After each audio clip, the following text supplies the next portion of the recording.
Well, he says, you know, it's written all over your face. You're afraid of going to a seance. But he says, I know you. He says, you're going to come. And then he started telling me how brave I was when I was aboard ship, you know, different things. He says, you're not the same man, you've changed. You're chicken. That's all I needed to hear. I said, when do we go to a seance? So one Saturday evening, we were in the place. It was the very first time. Very beautiful place. A medium was a lady. She had a gorgeous new home in Montreal. And there were about 20 invited guests there, which I was one of them. And she communicated with the spirits for different people there, and telling them what the spirit said. One man said, I would like to talk to my friend that died 6 months ago, but I don't want him to appear. Just want to talk to him. Because he says, I don't trust you talking to my friend for me. So the medium says, let me inquire of the spirit. Yeah, the spirit will talk with you. And that big masculine voice was heard in the place. It says, hi Frank, it's nice of you to ask for me to talk with you. And they had a little chat. And after it was over, Frank says, this is the greatest thing on earth, to be able to talk with the spirits of the dead. Then the medium said, we have a very special surprise tonight for you people. A spirit will manifest itself openly here in a few minutes, and it's like a big gust of wind hit the building and right through the wall. And the lights were terribly bright. They were like living room lights, a couple of floor lamps, and maybe some of these, and that translucent being seemed to come right out of the wall. How did you feel right at that moment? It's almost like my heart stopped a little bit, you know, very weird feeling. So it was a lady in a beautiful evening gown, soaring, and she said to Mary, my dear sister, you are so wonderful to have asked for me. And Mary fainted and fell right off her chair on the floor. And a couple of guys jumped up and picked her up, and it's been gone. And that was the beginning of it. That's how you got into it. Yeah, that's the way I got into it. After a while, you see, there's something interesting about the human mind. You can adjust to an awful lot of stuff. You can adjust to a lot of things that would terrify you to begin with. After a while, they become common and ordinary. So you mean contact with the supernatural can become commonplace and ordinary and doesn't bother anybody? Yeah. In other words, the more that you do it, you're not uncomfortable. That's right. It's just not an uneasy feeling. Yeah. So how did you feel about it? Then I got into a secret society that worshiped the spirits, you see. Okay, now how is that different from the seance, Roger? It happens that the seance are not involving in many ways.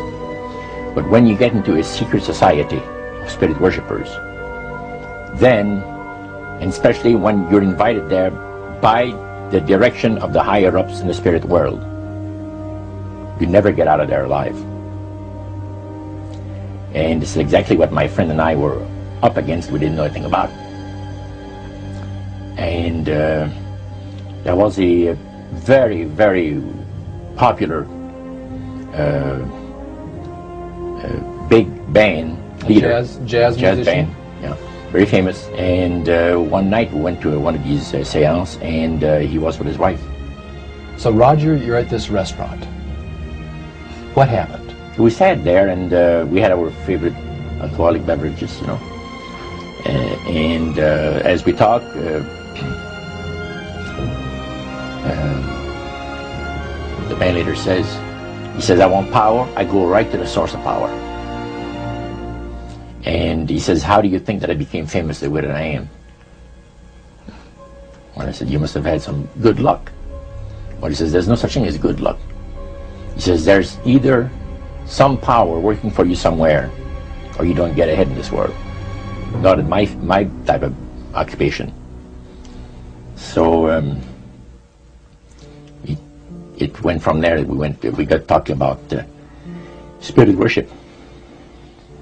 Did it intrigue you? Did it make you want to find out more about what exactly he was talking about? Yeah. So he said the supposed spirits of the dead that you're talking with are demon spirits. They're fallen angels. They're beautiful beings. Just set it out, just like that. Oh yeah. It didn't make you uneasy when he said they were... Well, you know, it shocked you a little bit, you know. Something that you first hear mentioned to you. He said, you guys have got a great future ahead of you. Because we've been told, the high priest of our society, secret society, has been told that the master has very special plans for you too. Now, what did he mean by the master? Satan. And we were interested to hear more about it. And he told us, he says, look, we worship spirits. We worship Lucifer and all his angels. They're just as beautiful as they did before they were cast out of heaven. He says there was a misunderstanding in the whole thing. He says among the inhabitants of the galaxies. And he says our master was misunderstood. And God did not bear with him like he does with people that make mistakes today. So we're in a warfare, good against evil. And we happen to be the evil ones, but we're not that bad. He says, I look at this business between the forces of good and evil. He says, you believe in one person believes in God, and everyone believes in Lucifer. It's like politics. So the great controversy is real. And you've heard someone talk about it that's on the other side. And to these people, they are sold to the fact that Christ will not return to this planet with power and great glory. He's going to abdicate all claims to the planet, because the high priest once said that Christ will abdicate all claims to the planet because he knows that it is lawfully and rightfully Satan's. And at that time he says, so the priest says, well now, he says, for those of you that are new, let me tell you that this is the most feasible way, he says, to please the spirits. It's to deride Christ and his people, you know, and his church and all that. So they sing out of Christian hymnals. They didn't sing Christian words to the hymns, however. Well, they changed a lot of them. Yeah. Not for the good. It's a form of blasphemy. Such as you see today in the rock music world. You see the entertainers, they have these crosses. The ladies got earrings, crosses.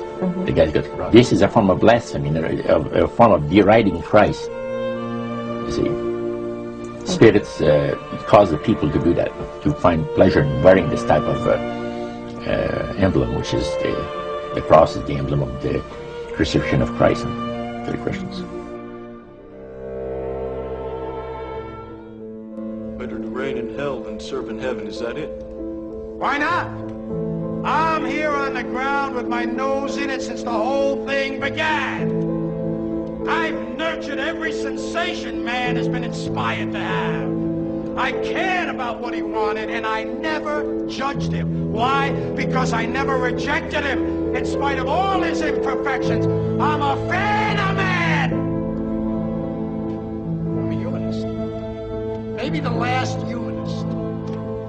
Who in their right mind, Kevin, could possibly deny the 20th century was entirely mine?